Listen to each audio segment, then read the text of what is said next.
Right now on News 8 at 10, polls, plans, and polarization. How Donald Trump and Hillary Clinton are working to change voters' minds just 2 weeks until Election Day. But first, looking to crush that curse, the trophy is theirs, and the Chicago Cubs are headed to the World Series for the first time in 71 years. How fans here in the Quad Cities are celebrating. Live from WQAD, News 8 at 10 starts now. Good evening, and thank you for joining us for News 8 at 10. I'm Johnny Gendrich. Megan Noe has the night off. Topping our news tonight. And he will hit a ground ball toward short. Russell goes to Baez one. Over to first. The Cubs are going to the World Series. The Cubs win the pennant. I've been waiting for this my entire life. It's an incredible sight. The Chicago Cubs are going to the World Series. They dominated the LA Dodgers in Game 6 to win the National League Championship Series last night at Wrigley Field. Cubs fans here in the Quad Cities are celebrating their team making it to the World Series. News 8's Lauren Simone tells us how fans are reacting and how the Cubs' success is affecting local business. Goes to Baez one. Over to first.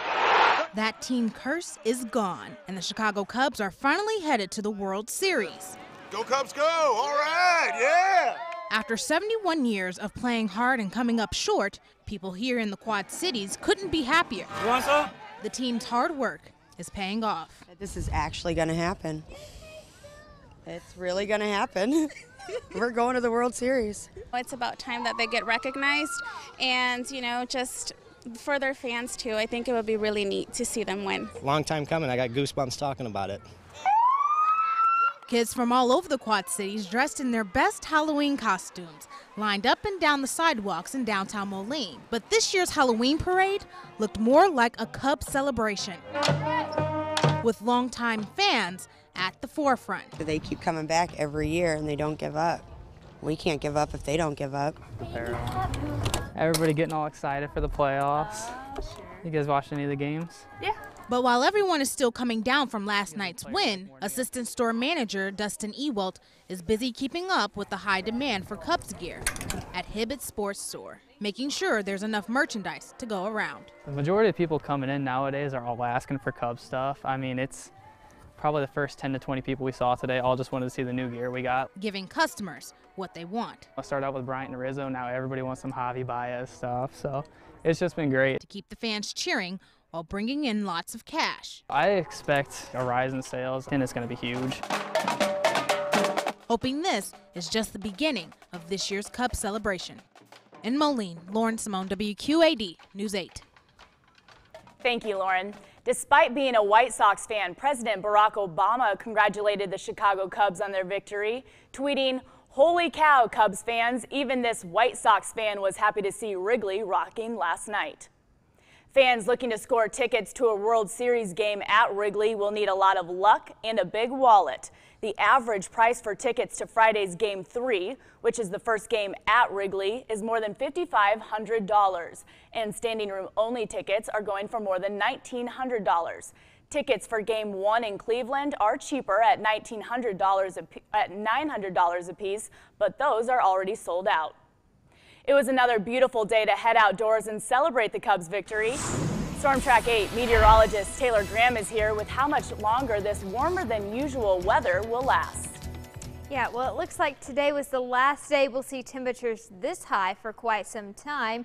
And we've got a lot cooler weather on the way, but hey, just savor what we had today. 76 in the Quad Cities, well above average. We're already dropping into the 50s very, very quickly. Clear conditions have stuck around for the rest of the evening, so it's been a pretty quiet evening in terms of weather.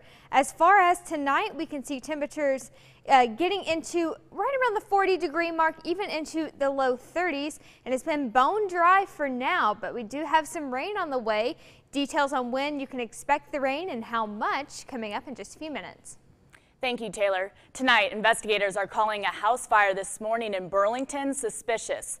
It happened at a house on North 9th Street around 11. Firefighters say they arrived to flames coming from a second-floor bedroom window.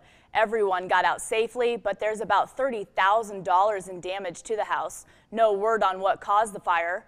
Burlington police and fire are investigating. Drivers planning to take the I-80 bridge in the Quad Cities will need to find a different route this week. The eastbound lane of the bridge will be closed starting at 9 on Tuesday morning. It will reopen the same day at 6 p.m. The Illinois Department of Transportation says workers will be performing bridge joint repairs. IDOT advises drivers to slow down and use extreme caution while driving through all work zones.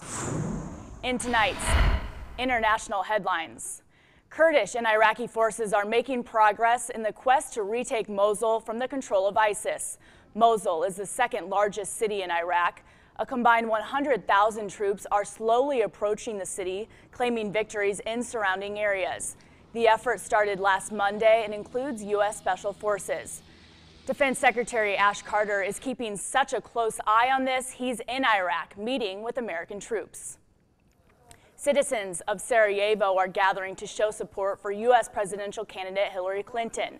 They were given the opportunity to sign the letter of support for Hillary and to wear a t-shirt with her portrait.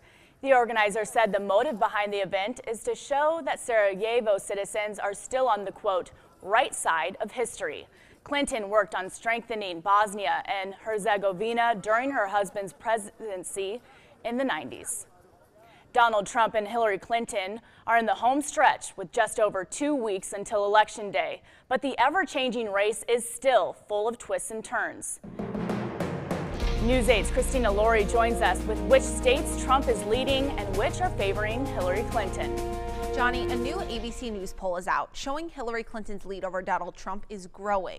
Clinton is now at 50%, while Trump is at 38%. Gary Johnson and Jill Stein are polling in the single digits. The poll was taken after the third and final presidential debate. Last week, Clinton was up just 4 points in the same poll. With 16 days to go until Election Day, early voting is surging across the country. More than 5 million voters have already headed to the polls. That's ahead of pace from this time in 2012. So far, Hillary Clinton is reportedly leading in battleground states like North Carolina and Florida, while Donald Trump is ahead in Ohio and Iowa. An adult movie star is the 11th woman to now accuse Donald Trump of sexual misconduct. Jessica Drake says that 10 years ago, Trump offered her $10,000 to meet him in his room. I understand that I may be called a liar or an opportunist, but I will risk that in order to stand in solidarity with women who share similar accounts that span many, many years. Trump's campaign swiftly called the allegations totally false and ridiculous, and Trump has vowed to sue all his accusers after the election. Hillary Clinton is facing new accusations of pay-for-play politics. Hacked WikiLeaks emails show the Democratic nominee accepted an invitation to speak at an event in Morocco in exchange for a $12 million donation to her Clinton Foundation.